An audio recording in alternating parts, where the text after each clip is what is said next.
혁신위원장을 맡게 되는 이런 기회를 주시고 또 정치가 얼마나 험난하고 어려운지 또 이렇게 알아볼 수 있는 그런 기회를 주셔서 많이 배우고 나갑니다. 저는 혁신은 실패했다고 봅니다. 저도 이뇨한 위원장님께서도 치료법을 각각 제안했지만 환자가 치료를 거부했다고 봅니다. 당원 민주주의, 당 민주화라는 측면에서 우리 당원들의 의사가 당의 의사에 많이 반영되는 그런 민주정당으로 나아가야 한다고 판단했습니다.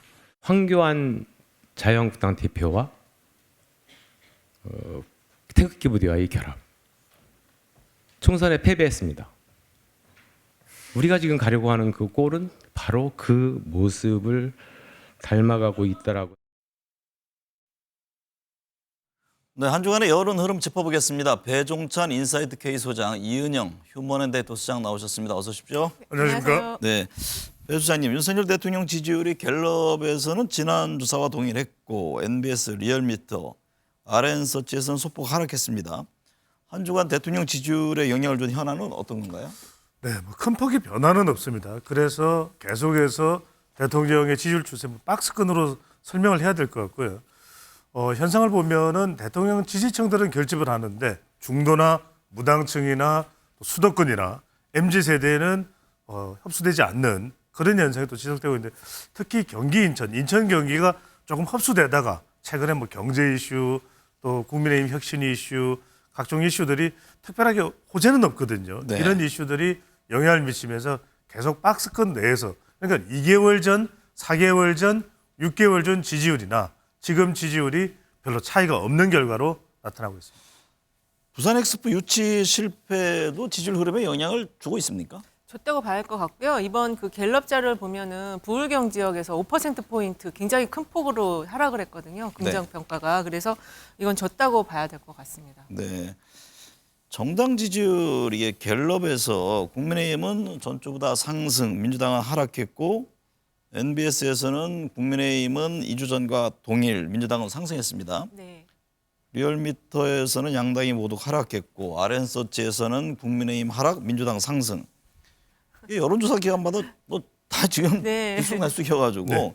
이게 전체적으로 어떻게 이해를 해야 합니까? 이게 지금 패턴이 이게 같은 방향으로 나타나야지 우리가 좀 이해하기가 쉬운데 지금 다 다르게 나타났는데 네. 어쨌든 그 조사 방법하고 시기 문제에 따라서 좀 다를 수가 있고 그 다음에 그 인터벌 그러니까 얼마나 자주 했느냐 그거에 따른 차이도 있는데 차이가 시차가 이렇게 길면은 그 떨어져도 그 원인이 좀 달라질 수가 있거든요. 근데 어쨌든 지금 그 양당 그 전화면접 조사 기준으로 보면 양당은 보합세 굉장히 치열한 그 경쟁 상황을 보이고 있고 ARS 조사로 보면은 민주당이 국민의힘을 좀 앞서는 40% 한 초중반에서 앞서는 그런 흐름을 보이고 있다. 특히 이렇게 그 혼조세가 나타나는 그 조사상의 흐름은 신당 논의가 지금 계속 지속이 되기 때문에 거기에 따라서 지지층이 일부 이탈하거나 다시 들어오거나 이런 흐름도 같이 결합되어서 더 이렇게 좀 복잡하게 보이는 것 같습니다. 배종찬 소장님, 네. 정당 지지율에 영향을 준 현안은 어떤 것이 있었습니까? 그렇습니다. 방금 전에 이은영 소장이 이야기해 준 게 결정적으로 봐야 될 거예요. 왜냐하면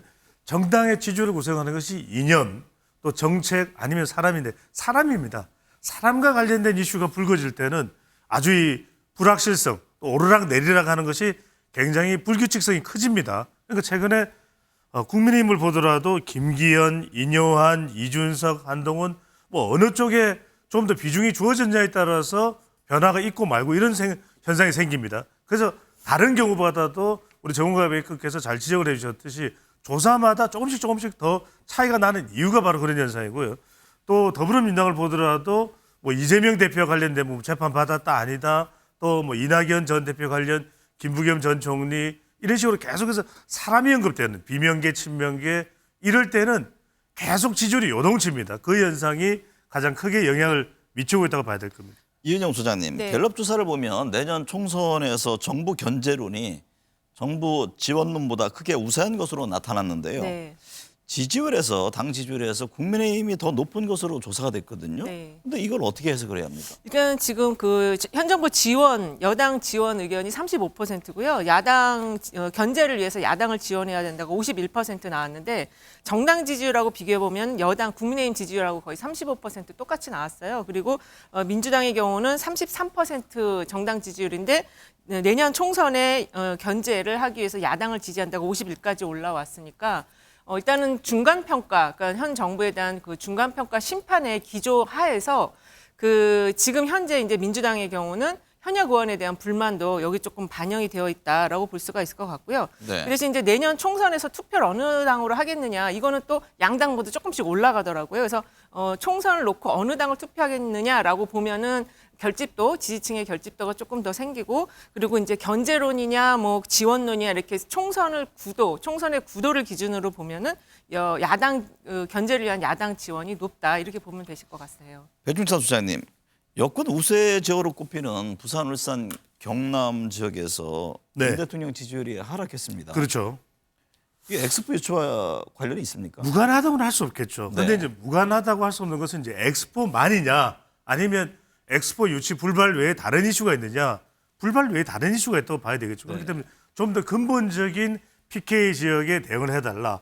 TK는 그래도 조금 더 윤석열 대통령이나 국민의힘의 안심지대라면 부산은 그렇지 않거든요. 화면을 보시더라도 PK 지역의 지지율이 점점 긍정은 낮아지고 있고 부정은 높아지고 있거든요. 그러니까 이게 이런 추세가 언제까지 계속 될 건지, 아니면 어떤 대책이 나오면은 그게 다시 또 상승 곡선을 가는 것인지, 그거 어떻게 보세요? 대책이 나와야 되겠죠. 안 나오면은 이런 추세가 계속해서 진행이 될 수밖에 없다고 보고, 중요한 것이 그래서 지난 2017년 대선에서는 문재인 후보를 선택했었던 것이 PK이고, 지난 2022년 대선에서는 윤석열 후보를 선택했던 게 부산입니다. 그러니까 부산이라는 게 안 바뀌어, 이런 것이 아니라는 겁니다. 그런데 바뀌는데 어떤 것이 더 중요하냐면, 뭐 떡볶이를 먹는 먹거리도 중요했지만 실제 먹는 먹거리도 중요합니다. 더 중요한 건 일자리 먹거리, 경제 먹거리, 정치 먹거리, 또 혁신 먹거리, 이게 더 중요하거든요. 네. 이걸 얼마만큼이나 제대로 부산뿐만이 아닙니다. 경남, 울산 더 어려워지고 있거든요.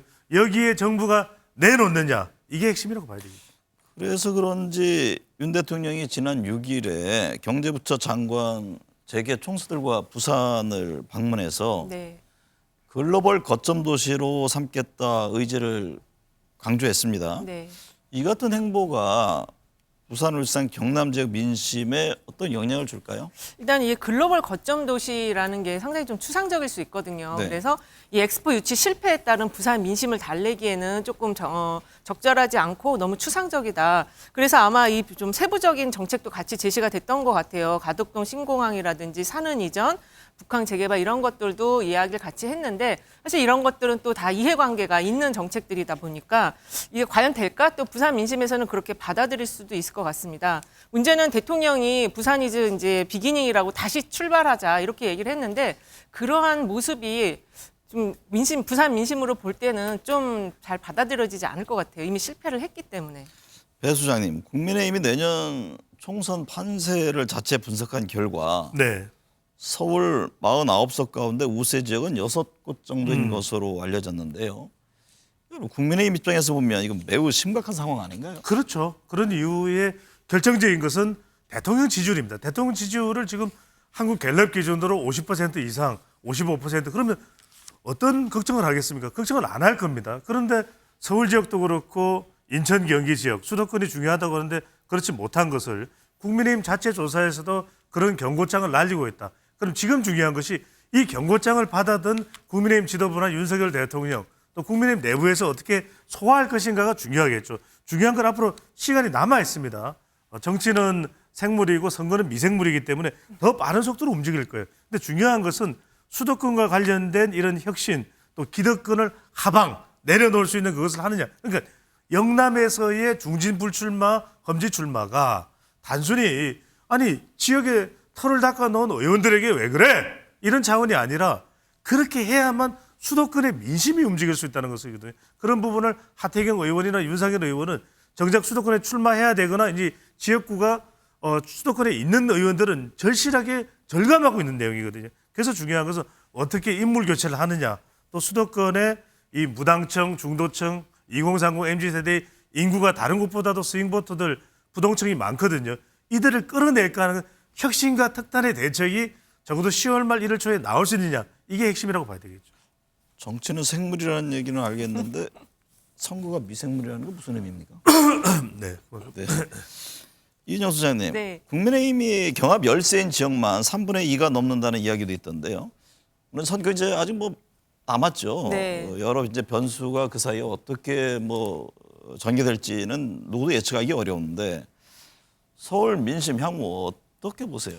이게 지금 그 국민의힘 사무처에서 작성한 자료거든요. 네. 근데 사실 이제 그 선거가 뭐 좀 아직 많이 남아있긴 한데 이런 자료가 수도권은 거의 뭐 전패 분위기고 2020년보다 훨씬 더 지금 안 좋은 결과가 지금 전망이 됐기 때문에 현재 많은 그 후보들이 뛰고 있어요. 전패 정도는 아니잖아요. 전패는 아닌데 네. 굉장히 좀 죄송합니다. 좀 너무 네. 이제 그 강하게 얘기는 했지만 어쨌든 열세, 많이 열세다 이렇게 예, 말씀이죠. 열세, 네. 예, 경합 열세 지역도 많이 나오고 했는데 근데 지금 현재 후보들이 뛰고 있기 때문에 이런 자료를 받아봤을 때는 굉장히 의기소침해질 수 있거든요. 네. 그리고 재밌는 게 이 비슷한 시기에 민주당 이해찬 전 대표도 분석을 했는데 오히려 그 국민의힘보다는 좀 반대되는 분석을 했어요. 민주당이 더 많이 할 수 있다. 그러니까 지금 이 상황에서는 이러한 자료들은 그 자기 후보들에 대한 그 사기 진작 또는 그 사기를 좀 그러니까 사기 진작과 또는 이제 경계심을 높여가지고 조금 더 움직여라 이렇게도 또 볼 수 있는데 특히 이제 서울 민심이 중요한데 서울 민심은 사실 그동안 여론조사에서는 국민의힘 지지율이 더 높았거든요. 네.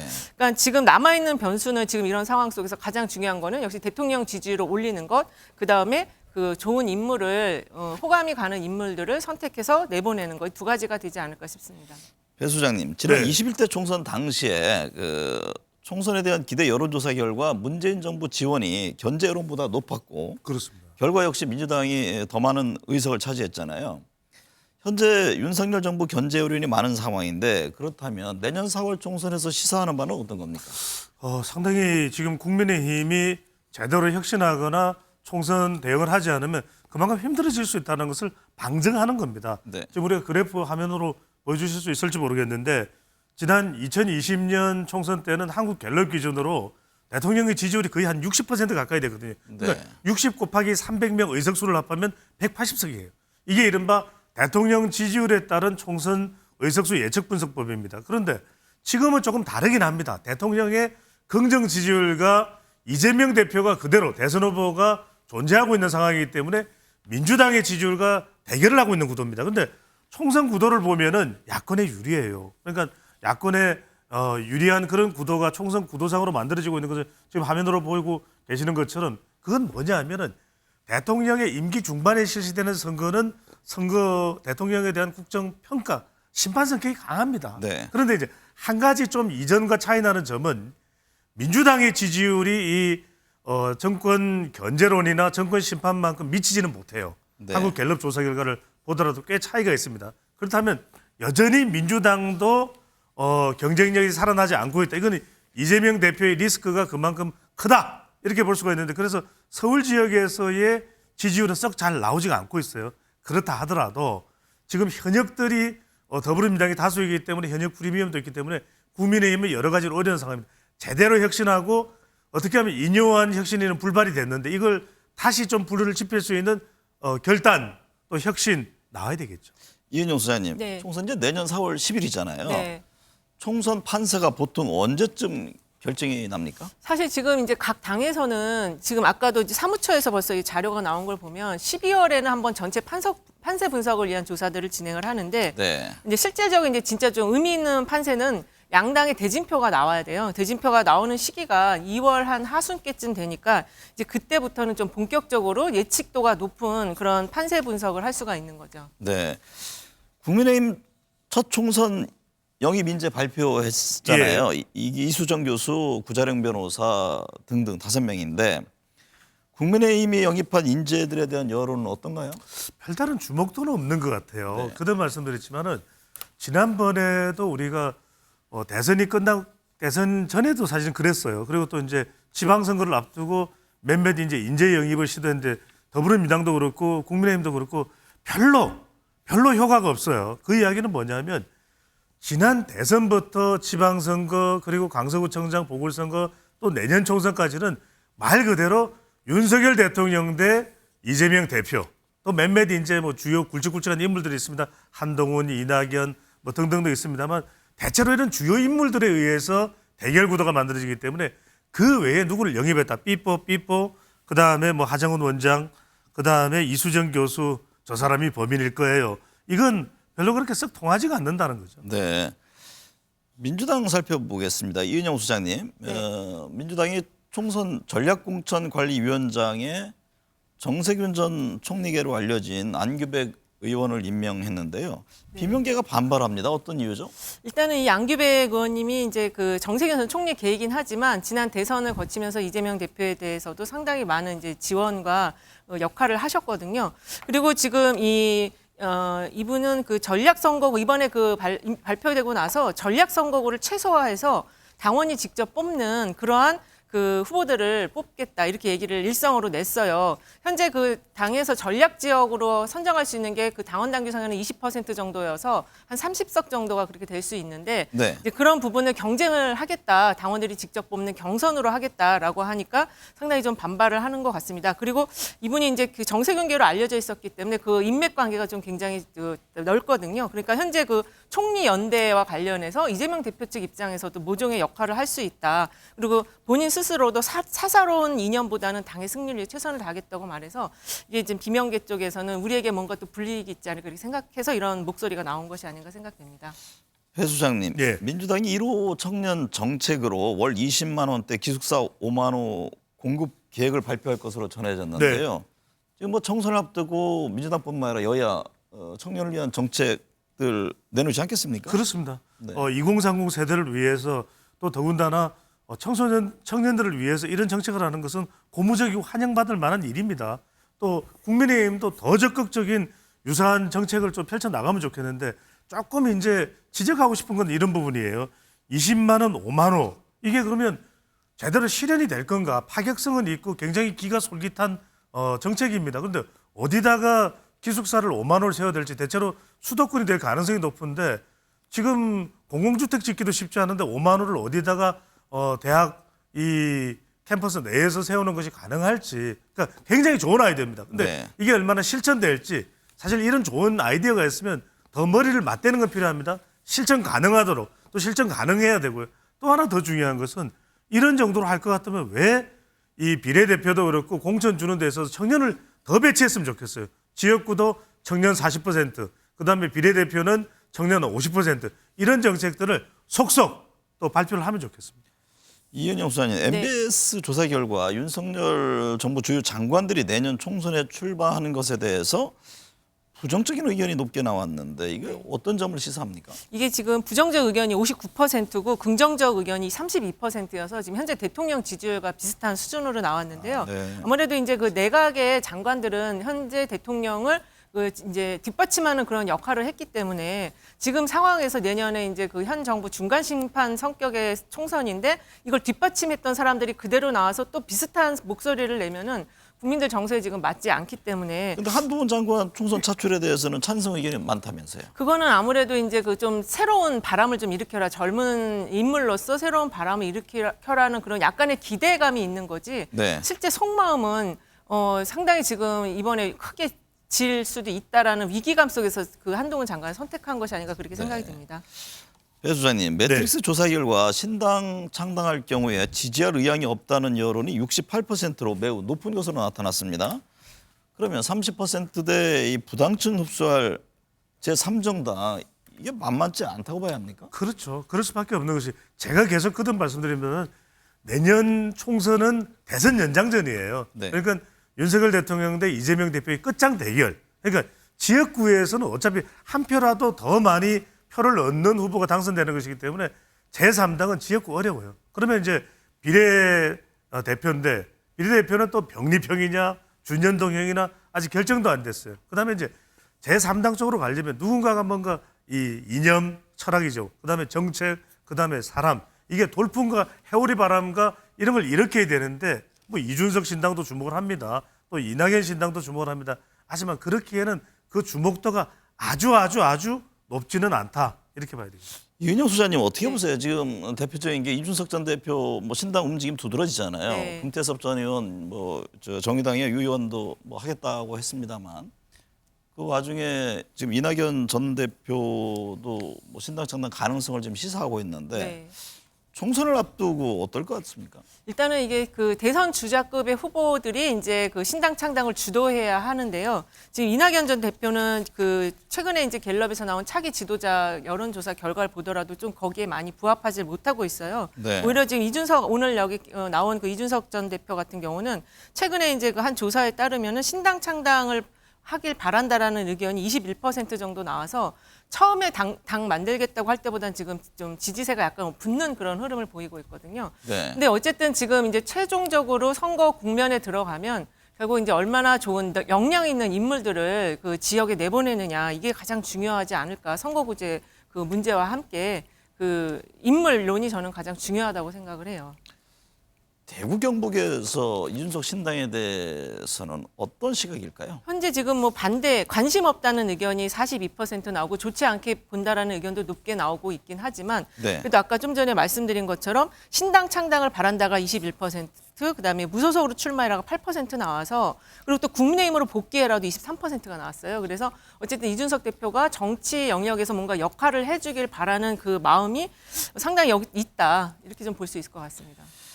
이번 한 주간에 특히 어떤 점 눈여겨봐야 할까요? 네, 많은 현안들이 있습니다. 일단 예산안 처리가 있고요. 그다음에 더불어민주당에서 추진하고 있는 쌍특검 또 국정조사가 있고요. 또 김홍일 방송통신위원장 후보자의 청문회도 상당히 여야 간에 뜨거운 공방이 전개될 것으로 보입니다. 또 이재명 대표 재판 등 많은 이슈가 있습니다.